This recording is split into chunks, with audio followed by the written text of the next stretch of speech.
ahead, gentlemen, on many topics, but right now I want to talk about personal qualifications. The vice president is often the last voice the president hears before making consequential decisions. We want to ask you about your leadership qualities. Governor Walz, you said you were in Hong Kong during the deadly Tiananmen Square protests in the spring of 1989. But Minnesota Public Radio and other media outlets are reporting that you actually didn't travel to Asia until August of that year. Can you explain that discrepancy? Yeah, well, and to the folks out there who didn't get at the top of this, look, I grew up in small rural Nebraska, town of 400, town that you rode your bike with your buddies till the streetlights come on, and I'm proud of that service. I joined the National Guard at 17, worked on family farms, and then I used the GI Bill to become a teacher, passionate about it, a young teacher. My first year out, I got the opportunity in the summer of '89 to travel to China. 35 years ago, be able to do that. I came back home and then started a program to take young people there. We would take basketball teams, we would take baseball teams, we would take dancers, and we would go back and forth to China. The issue for that was to try and learn. Now look, my community knows who I am. They saw where I was at.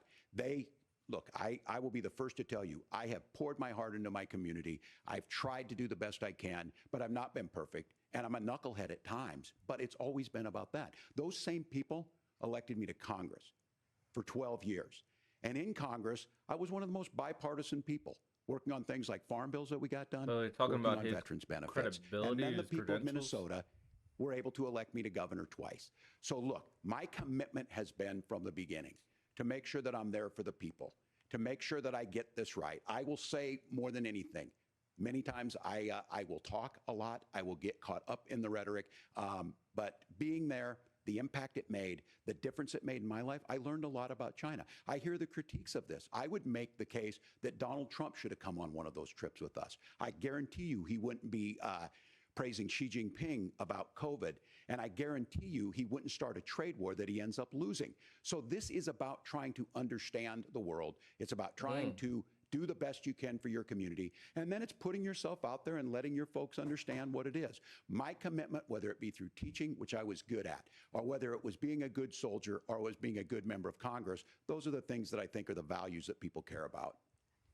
Governor, just to follow up on that, the question was, can you explain the discrepancy? All I said on this is I got there that summer and misspoke on this. So I will just, that's what I've said. So I was in Hong Kong and China during the democracy protests went in. And from that, I learned a lot of what needed to be in governance. What was the question?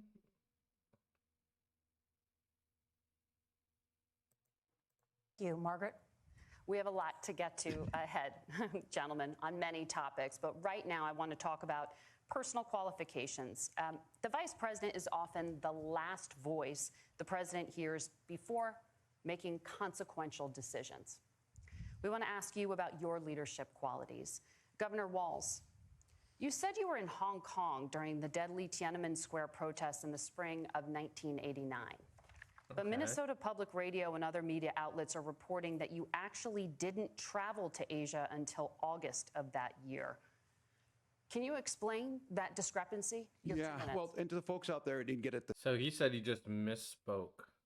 Okay. It's a beautiful thing.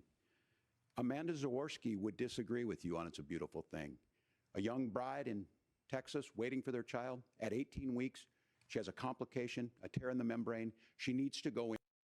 That's one of the reasons, Margaret, why writing to someone in 2020, quote, to follow up. Teacher.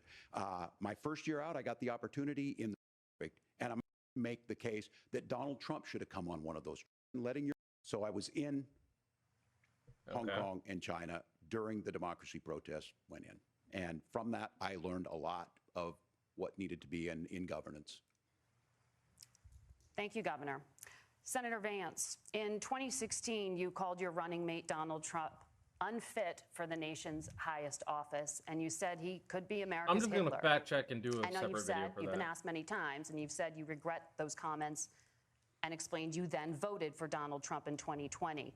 But the Washington Post reported new messages last week in which you also disparaged Trump's economic record while he was president, writing to someone in 2020, quote, "Trump thoroughly failed to deliver his economic populism." You're now his running mate, and you've shifted many of your policy stances to align with his. If you become vice president, It's because JD Vance is a tool. I'm not gonna lie. There's no good answer he's gonna be able to give here.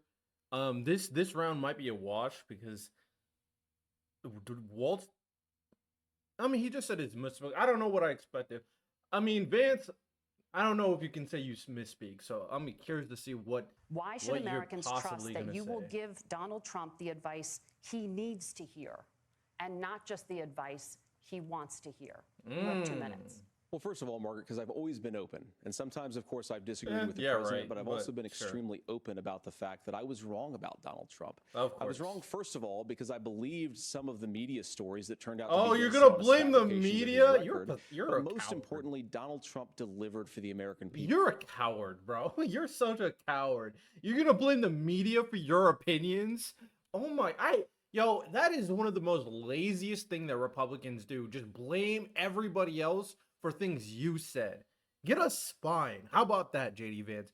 You're a grown ass man. You wrote a book, and you're gonna blame the media for your opinions?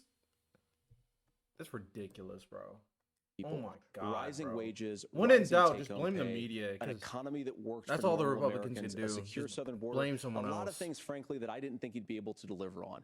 And yeah, when you screw up, when you misspeak, when you get something wrong, and you change your mind, you ought to be honest with the American people about it. It's one of the reasons, Margaret, why I've done so many interviews is because I think it's important to actually explain to the American people where I come down on the issues and what I lost changed. a lot of Now, respect you pointed for, out the Vance messages from because of 2020. that response, Margaret, I'm I've been gonna lie. extremely consistent that I think there were a lot of things that we could have done better To be in the fair, Trump what did I administration expect the him to first say? round if So. Congress was doing its job. I strongly believe, and I've been a United States Senator, that Congress is not just a high-class debating society. It's not just a forum for senators and congressmen to whine about problems. It's a forum to govern. So there were a lot of things on the border, on tariffs, for example, where I think that we could have done so much more if the Republican Congress and the Democrats in Congress had been a little bit better about how they govern the country. They were so obsessed with impeaching Donald Trump, they couldn't actually govern. And I want to talk about this tariff issue in particular, Margaret, because Tim just accused this of being a national sales tax.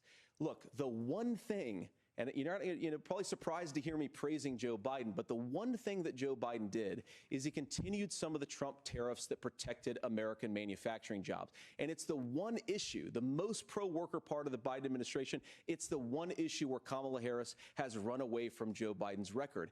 Think about this. If you're trying to employ slave laborers in China at $3 a day, you're going to do that and undercut the wages of American workers unless our country stands up for itself and says, you're not accessing our markets unless you're paying middle-class Americans a fair wage. Senator, your time is up.